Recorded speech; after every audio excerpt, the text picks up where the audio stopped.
अगर BMI more than 24 है, औरत एक मुनासिब वज़न से ज़्यादा उसका वेट है, उस सूरत में प्रेग्नेंट होने की सूरत में miscarriages, high blood pressure, pregnancy में होने वाली डायबिटीज़, डिलीवरी के दौरान के मसाइल, इस तरह के मसाइल वो फेस कर सकती है।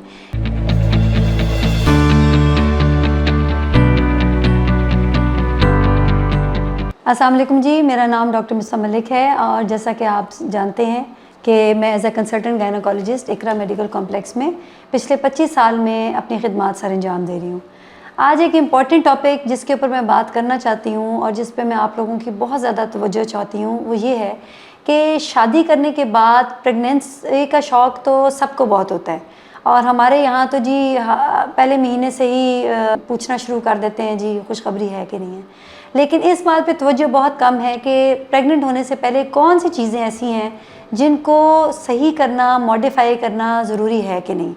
उन तमाम पॉइंट्स के ऊपर आज मैं बहुत ज़्यादा एम्फसाइज़ करना चाहूँगी और मैं चाहूँगी कि आप प्लीज़ इस पे तवज्जो दें और इसके ऊपर काम करें। सबसे पहले जो औरत की हेल्थ में ये जानना ज़रूरी है कि क्या वो फ़िज़िकली और मेंटली प्रेगनेंसी के लिए रेडी है कि नहीं है। और फ़िज़िकली रेडी होने के लिए एक तो उसका वेट मुनासिब होना बहुत ज़रूरी है।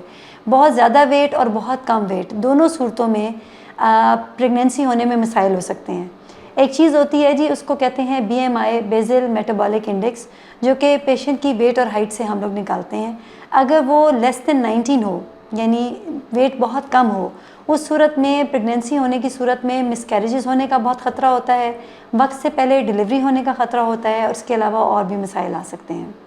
इसी तरह अगर BMI मोर देन 24 है, औरत एक मुनासिब वज़न से ज़्यादा उसका वेट है, उस सूरत में प्रेग्नेंट होने की सूरत में miscarriages, high blood pressure, pregnancy में होने वाली डायबिटीज़, डिलीवरी के दौरान के मसाइल, इस तरह के मसाइल वो फेस कर सकती है। इसलिए अगर आपका वेट ठीक नहीं है, अगर वो बहुत कम या बहुत ज़्यादा है, तो इस पे शादी से पहले, प्रेगनेंसी से पहले ही काम करना शुरू कर दें और अपने वेट को मुनासिब रेंज में लेकर आएँ। इसी तरह कुछ डेफिशिएंसीज़ हैं जो कि अगर एक खातून में हों तो वो उसकी प्रेगनेंसी पे इफ़ेक्ट कर सकती हैं, जैसे हीमोग्लोबिन की कमी, एनीमिया, जो कि बहुत कॉमन है। अपना हीमोग्लोबिन कराइए, अगर कमी है तो डॉक्टर की हेल्प से खुराक और दवाइयों के ज़रिए उसकी कमी को पूरा करें। फॉलिक एसिड एक विटामिन है जो कि प्रेगनेंसी से 3 महीने पहले से कम से कम लेना चाहिए। कम से कम 0.4 mg रोज़ का लेना बहुत ज़रूरी है।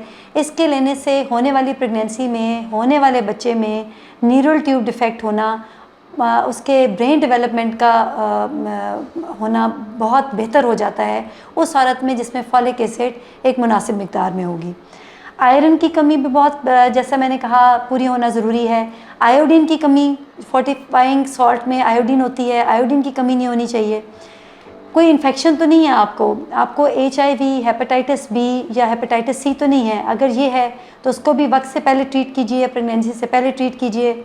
इसी तरह अगर आप थायराइड की प्रॉब्लम में हैं, आपका थायराइड ज़्यादा है या कम है और आपको पता ही नहीं है, तो उसकी ट्रीटमेंट शुरू करें। और अगर आपको पता है तो उसकी डोज को एडजस्ट करें ताकि बाय द टाइम आप प्रेग्नेंट हो तो आपका थायराइड कंट्रोल में हो। अगर आप एपिलेप्सी की मरीज़ा हैं तो और एपिलेप्टिक ड्रग्स पर हैं, तो एपिलेप्सी की कौन सी दवाइयाँ आपका डॉक्टर आपको देगा जो कि प्रेगनेंसी में सेफ़ हैं और उसकी डोज़ एडजस्टमेंट करने की ज़रूरत है कि नहीं, ये तमाम चीज़ें आपको प्रेगनेंसी से पहले सॉर्ट आउट कर लेनी चाहिए। इसलिए अपने डॉक्टर के पास जाएं, अपनी पहले से मौजूद मेडिकल कंडीशन से रिलेटेड उससे बात करें। अगर उसके सिलसिले में वो आपकी दवाई चेंज करता है तो वो चेंज करें, अगर डोज एडजस्टमेंट करता है तो वो चेंज करें। इसी तरह आपको मेंटली रेडी होने की बहुत ज़रूरत है। अगर आप एंगर इश्यूज़ हैं, आपको टेंट्रम इश्यूज़ हैं, जो मैं बहुत ज़्यादा देख रही हूँ, मुझे लगता है कि कपल रेडी ही नहीं है अभी, इनके आपस के जो कंपैटिबिलिटी इश्यूज़ हैं वो ही सॉर्ट आउट नहीं हुए हुए, तो फिर प्रेग्नेंट होने की सूरत में ये चीज़ें और ज़्यादा बढ़ जाती हैं क्योंकि चैलेंजेस बढ़ जाते हैं और वो बहुत ज़्यादा ओवर ऑक्यूपाइड होकर और बहुत ज़्यादा फ्रस्ट्रेट होकर इन चीज़ों को और भी ज़्यादा बढ़ा देते हैं। इसलिए आप आपस की कंपैटिबिलिटी के लिए एक दूसरे को टाइम दें। अगर कोई साइकोलॉजिकल प्रॉब्लम है तो उसके लिए डॉक्टर को दिखाएं, ताकि प्रेग्नेंट होने की सूरत में आपको ये मसाइल फेस ना करना पड़े। थैंक यू वेरी मच जी। सेशन के आखिर में मैं एक सवाल करना चाहूँगी, जिसके जवाब देने की सूरत में जो विनर है उसको मेरी फ्री कंसल्टेशन मिलेगी इंशाल्लाह। और सवाल ये है कि आपके ख्याल से प्रेगनेंसी से पहले कौन से टेस्ट आपके लिए करवाना बहुत ज़रूरी है? Thank you.